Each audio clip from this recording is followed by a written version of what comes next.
Hey guys, Mustang here, bringing another Dragon Ball Z Dokkan battle video, and so finally, after days and days of waiting, we have the info for the new Dragon Ball Heroes stuff, announcements in-game now for like the Dokkan Fest and some of the other events that are upcoming, but we have all of the information posted on Twitter now. Shout out to everyone who was at the stream. I'm literally going to record the details here, and it's my first time reading them. I managed to try and avoid while opening up all the pages, getting everything ready to set up to record. So I have not looked at the info yet. So I'll be bringing you guys the news as well as my thoughts, and it is just completely off the cuff because I have not seen these before. So still obviously hoping that they are going to be good.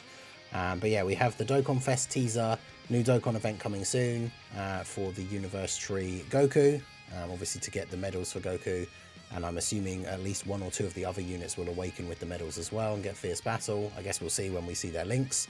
And then we do have a thing. I like that they're doing this in the news now rather than showing multiple different things, where it's just one entry for like information on upcoming content, and then it shows a couple of things. So that's the Hero Special event that we knew about. Reign victorious against formidable foes to obtain a wallpaper. So one of the stages is against the extreme bosses of Heroes. So we've got Hearts, Kid Fu, and Demigra. And then one of the stages is against the super bosses. So we've got Universe Tree Goku, God Trunks, and Limit Breaker Super Saiyan 4 Vegito. Then we're also getting a new Infinite Dragon Ball History stage versus Dragon Ball Heroes bosses. So that's interesting. I mean, Dragon Ball History is a pretty easy event nowadays. So it's just a nice little, like, you know, smash through 10 stages or whatever it is, and then get, I think you normally get about 30 odd stones, right, for doing a full clear for Infinite Dragon Ball History stage if you do all the missions. So a few extra stones if you are going to be summoning or to add to the pool for whatever's coming up next. So let's go ahead and jump in and have a look at the actual details here for the units. So we're going to start off with the Universe Tree Goku. Oh, I need this one actually. Yeah, there we go. So Universe Tree Goku, the main headliner. So he is a Super STR unit. Darkness Purging Universe Tree Power. And then he's another one of these units with a crazy long name, because his actual name is Super Saiyan God, Super Saiyan Goku, brackets Universe Tree Power. So yeah, interesting. His leader skill, okay, looks interesting from what we can see there. So his leader skill is Dragon Ball Heroes, Kamehameha, or Power Beyond Super Saiyan, 3 key and 170. With an additional attack, HP, attack, and defense 30% for crossover. Okay, so crossover being the 30% is a little bit annoying, because it means for his full 200% team, it's only going to be the crossover characters. But the fact that he has Power Beyond Super Saiyan as a 170 lead is obviously really good, because it means you can put any other Super Saiyan Blue, God, 3, like any of those other characters can go on his team, so that's good. But yeah, the 30 to crossover is a little bit disappointing, I guess. But he's got Super Saiyan, Kamehameha, Shocking Speed, Warrior Gods, Godly Power, Prepared for Battle, and Fierce Battle. And that's a pretty good link set for like a Blue Goku. And then his passive. So he has an entrance animation. Activates the entrance animation once only. Defense 200% and launch an additional super attack for 4 turns from his entry turn. So for 4 turns, he gets a massive defense buff and a guaranteed additional super. Then his base passive is 2 key, attack and defense 150. Additional attack 150 when attacking, plus an additional defense 40 with each attack performed up to 200%. Launches an additional attack that has a great chance to become a super, and randomly changes key spheres of a certain type, excluding STR, to STR, when there are 3 or more crossover allies, or an ally whose name includes Xeno on the team. Then he gets an additional 50% attack for the rest of battle, and great chance to guard with 3 or more orbs obtained. He's got a very long passive, so where did we get to? With 3 orbs obtained. So great chance to guard with 3 orbs, as well as an extra 50% attack for the rest of the battle. That's interesting. So straight away from turn 1, as long as you get 3 orbs, he just gets that. But then an additional 100% attack for the rest of the battle, and guaranteed guard when you get 5 orbs. So the attack buff is for the rest of the battle. So if on turn 1 you get 5 orbs, he just has an extra 150% attack for the rest of the battle. But you have to get the orbs each turn to get the guard. So 3 is a great chance and 5 is guaranteed. I mean, he's an orb changer, so that's not too bad. And then he gets an additional attack 150 for the rest of the battle with 7 or more key spheres obtained. So getting 7 is tough, but you only have to get it once, and then he gets it forever, which is good. And then he gets 40% damage reduction when guard is activated. So when he is guarding, he has 40% damage reduction and guard, and then extra defense in the first 4 turns. I mean, it seems pretty good. Obviously, as soon as you get 7 orbs for the first time, he's then going to be hitting incredibly hard for like the whole of the rest of the fight. So that's really good. So that's interesting. And then he has the active skill, can be activated when there's an ally whose name includes Xeno attacking in the same turn or from the start of turn 5. And that's massively raise attack temporarily, does ultimate damage, defense 30%, and all attacks become crits for 1 turn. So yeah, on the active skill turn, you could definitely like put him in slot 1, I would imagine, because he's going to get all of his on super buffs as well as 30% extra defense. And then obviously if you pick up the orbs for him, so he's got his guard, then he's going to be very good in slot 1. And then his, we see his links, we see his categories. Is he on, why is he not on power absorption? Otherwise, he's on all the categories we would have expected. He's on Accelerated Battle. I didn't think he would be on Miraculous Awakening or Mastered Evolution. And his super attack is raise attack and defense for 1 turn and do immense damage to the enemy. So raising attack and defense for 1 turn, obviously good with the additional super early on. And then he does have a second page as well. It just shows the details for the super in clearer thing, because he also has a medium chance to crit. So he has a built-in 30% crit chance on his super attack effect. So that's interesting, which I think stacks. So if he gets an additional super, the second super has a 60% chance. And so on if he does do a third one, because I guess he has an additional built-in, so you can get the hidden potential as well. So yeah, he seems interesting. He seems like he's going to hit really hard. And then with the orbs having the guard and the damage reduction, especially post-super, he's going to be very good defensively. Not sure about slot 1 outside of the active skill turn, but we'll have to see his numbers and everything. So let's take a look at Fu. So Fu is AGL, just like the boss for the story event stage. He's a time traveler's lead for 130, so I'm kind of surprised he's not a 200% leader as well. But he does have big bad bosses. Demonic Power, Cold Judgment, Godly Power. He has Fierce Battle, so he's going to awaken from the event medals as well. Brainiacs. I mean, so he'll link pretty well with Mechikabra, which is good. And then his passive, Key 2, attack and defense 150, additional attack and defense 50%, and chance to crit 20% per crossover or time traveler's ally on the same turn. So he can get an extra 100% stats and 40% crit chance. Although it says attacking in the same turn, it doesn't say self-excluded, so it does mean him as well, right? So 150% to stats and 60% crit chance. Additional attack and defense 100% when performing a super. Launches an additional attack that has a high chance to become a super. Another additional attack that has a great chance to become a super. And reduce damage received by 20% when there's another extreme ally in the same turn or a super class enemy. So that's a pretty easy restriction. Chance to crit 20% up to 40 and damage received 20 up to 40 within the same turn with each super attack performed. So that's interesting. What do we get up to here? High chance to change all key spheres to AGL or tech starting from the 5th turn from the start of battle once only. That's weird. So once only starting from turn 5, he could change all the orbs on the field to AGL and tech, which is strange. Changing all key spheres to AGL and tech. So how does it like decide which ones are which? That's random. So the whole field's going to become AGL or tech. And depending on how they're laid out, I mean, that could be really, really good for Mechikabra. Like having Mechikabra on the turn with this guy will give him his extreme ally. He already has a chance to do 2 extra supers. And as long as he does 2 supers in a turn, he gets 40% damage reduction. So, I mean, he seems like he could be good, but he's obviously not a slot 1 unit either. Having Cold Judgment is good. That's a good defensive link. So, yeah, he seems like he could be quite interesting. Post-super, his defense should be pretty good. And then, obviously, with the damage reduction as well. The orb changing thing, I think, is very weird. And then, yeah, he's on all the categories that we expected because it shows them in the event info. Although I don't remember him being on Accelerated Battle. And then his super attack, greatly raise attack, okay, which is an infinite stack, then greatly raise defense for 1 turn, supreme damage, and a high chance to stun. So that's not bad. Definitely, like, if you're running, because the way I would want to run this guy outside of a heroes team is like on Slug's team, floating, linking up with Mechikabra. So he seems like he's going to be very good in that role. So that's interesting.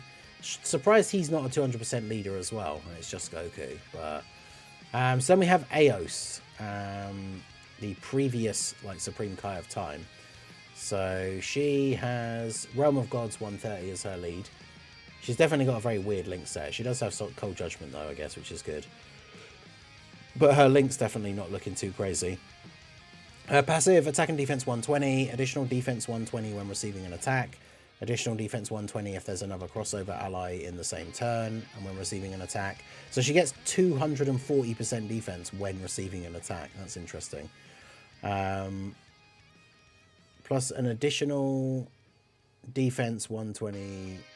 So yeah, all enemies attack and defense minus 24%, and a medium chance to stun all enemies at the start of the turn. Interesting. High chance of evading enemies' attacks. Okay, so she has 50% chance to dodge built in, while passively nerfing the enemy's attack.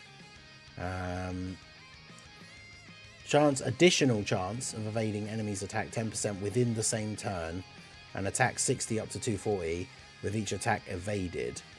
Okay, interesting. So the dodge doesn't actually have a cap. So she has a 50% chance to dodge. When she dodges the first attack, it goes up to 60, then 70, 80, 90, 100. I mean, it takes like 5 dodges, which is very rare units are getting attacked more than 5 times in one slot. But if she does dodge 5 times, she then has a 100% chance to dodge, but it's only in that turn. And she also gets extra attack, which means, I guess that's like them saying if she dodges in slot 1, she's then going to hit harder, but I don't know if you would be putting her in slot 1, to be fair. All allies 2 key and attack and defense 40%, plus additional 1 key and attack and defense 24% for crossover characters. So she's giving the heroes team 3 key and 64% support, which is interesting. And then recovers 24% HP at the end of the turn in which an attack was received. So she seems like a pretty good like floating support unit. I don't know about this whole like idea of putting her in slot 1, hoping that she dodges to get a bigger attack buff when she's not really going to be a super hard hitting unit anyway. So I don't think putting her in slot 1 is really the best idea. She's on Realm of Gods, Patara, Time Travelers, Heroes, Crossover, and Storied Figures. Interesting. And then her super attack is Raise Attack and Defense 1 turn, Supreme Damage, and Seals. So I mean, she seems like an okay support unit, nothing too crazy, although I guess her defense has the potential to get quite high. As long as it is the proper thing like the Tech Vegeta, where like as soon as she's taking the first hit, she's getting the defense buff. So if she has to get hit first, then she gets it, then she's not going to be very good. But getting 240% when she takes that first hit is pretty good, especially because she's got dodge chance built in anyway. So ideally, she dodges a couple of attacks, gets hit maybe once with a normal, gets the big defense buff, and then potentially still dodges some other attacks anyway if there are multiple attacks directed towards her. So then we have the Dark King Demigra. So this is, I was very much looking forward to see what this guy would do. That's another demonic power buff. So let's see. He's a demonic power lead for 3 key 130. He's got Brainiacs, Big Bad Bosses, Revival, Master of Magic, Godly Power, Fear and Faith, Fierce Battle. Yeah, so he has a good link set for like the Slug team. And then his passive 2 key, attack and defense 240%. Then an additional attack and defense 120% when performing a super. High chance to crit. Reduced damage received by 40%. Additional damage reduction of 20% when there's another crossover or demonic power ally attacking in the same turn. Then an additional damage reduction of 20% before attacking when all allies attacking in the same turn are extreme class. Ooh, okay. So on Slug's team, in slot 1, he would have 80% damage reduction. Additional attack 40% with each attack received, up to 240. And then an additional attack and defense 120 as the first attacker in the turn. Extreme class allies attack 60% and chance to crit 24% as the second or third attacker. So yeah, he does seem like, this is what I was really hoping, that at least one of the units would be decent in slot 1. So this guy in slot 1 with the right rotation has an 80% damage reduction, has a bunch of extra defense. He does get 120 when performing a super, which means he is still going to get a really big buff on super, but his start of turn defense should be relatively good. He's a demonic power character, so if you're using him on like Slug's team, he is going to be getting buffed by Slug's domain. So yeah, he actually seems really, really good. Very strong slot 1 for Slug's team, and then once Slug is fully built up and you can put him in slot 1, you can put this guy in slot 2, and he's buffing extreme class allies for 60% attack, as well as giving them extra crit chance. So he seems actually really good. Demonic Power, Resurrected Warriors, Realm of Gods, Time Travelers, Dragon Ball Heroes, Crossover Storied Figures.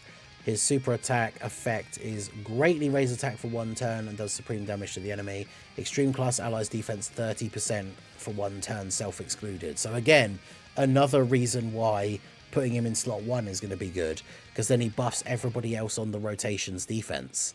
So yeah, on Slug's team, he actually seems like he's going to be a very good slot 1 unit. Because as long as his start of turn defense is reasonable, he has 80% damage reduction. So yeah, he seems good. And then last but not least, we have the Warrior in Black Bardock. So this is Bardock. He's just called Warrior in Black Super Saiyan Dark Dragon Ball Boost. But he is super physical. He leads Super Saiyans. That's interesting. Alright, so Super Saiyans category, 3 key 130. Saiyan Warrior Race, Super Saiyan, Experienced Fighters, Saiyan Lineage, Saiyan Pride, Prepared for Battle, Fierce Battle. Now the question is, when we get the full list, because we can't see it here, are they going to go the Great Saiyan Man route, where they acknowledge that Great Saiyan Man is Gohan, and he's on Hybrid Saiyans and Goku family? Or are they going to go the Mighty Mask route, and not acknowledge that this guy is Bardock? So is he going to be on Goku family, let's see. So his passive, Key 2, attack and defense 150, medium chance to crit, additional attack and defense 100% when attacking, plus an additional attack 150 and chance to crit 30% when attacking if the enemy's HP is 70% or less. Additional attack 150 and chance to crit 30% if the enemy's HP is 40% or less. Additional attack 50 and launch an additional super when the enemy is attack down, defense down, stunned or sealed. Reduce damage received by 40%. And then an additional damage reduction of 15% within the same turn before attacking an enemy whose HP is 70% or less. Additional damage reduction of 15% within the same turn before attacking an enemy whose HP is 40% or less.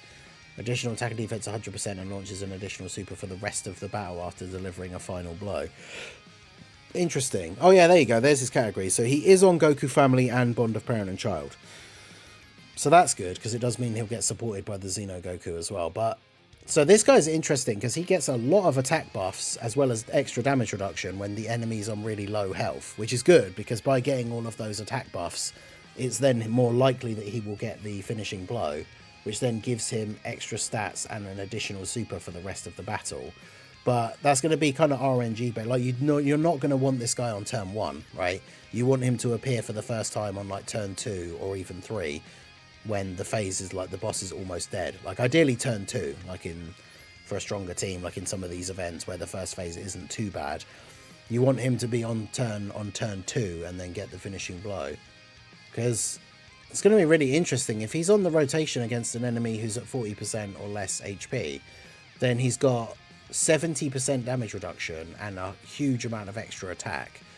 But I think, unfortunately, the problem for this guy is he's not going to be that great. Like, if he is on turn 1 and you're against an enemy with full HP, he still has 40% damage reduction. He still probably has relatively good stats.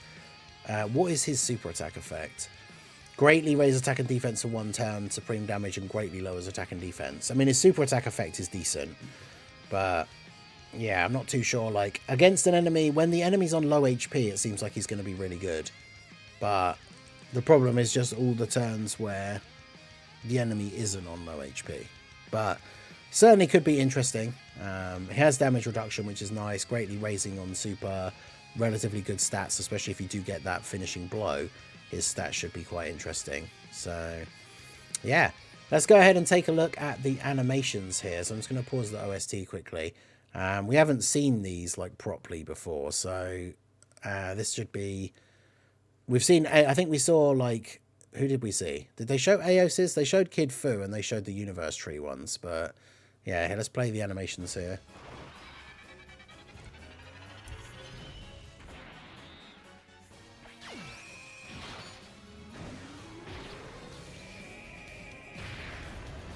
Yeah, I think they did show hers before.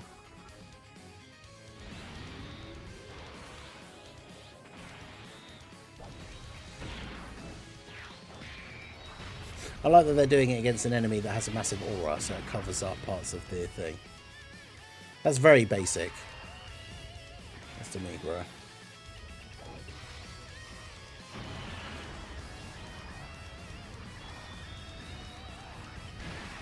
Looks like an evil spirit one. It's okay. I mean, yeah, we've seen Fu's one before.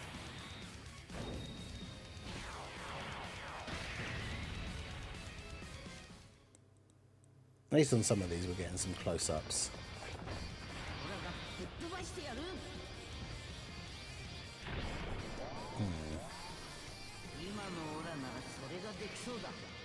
So this is his intro, right? Wait, did they do this last time where the global tweet had the JP voice? Does that mean we're actually going to get the JP voice for Goku? The fact that there's no English one means there's definitely not going to be an English one again, which is not surprising.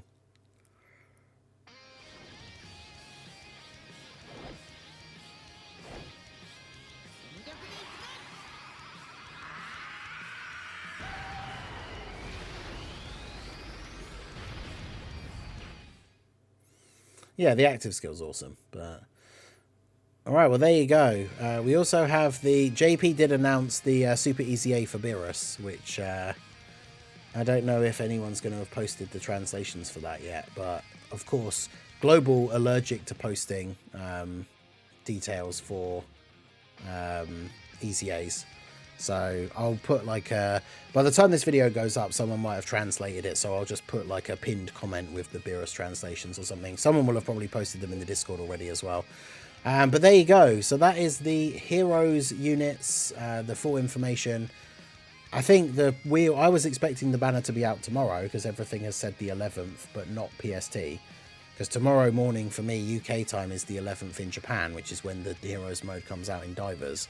But with the thing in the news saying that the preparation period for the event starts tomorrow, pretty sure this means that this banner's coming out on Tuesday morning. But once we get the exact information, I will of course let you guys know.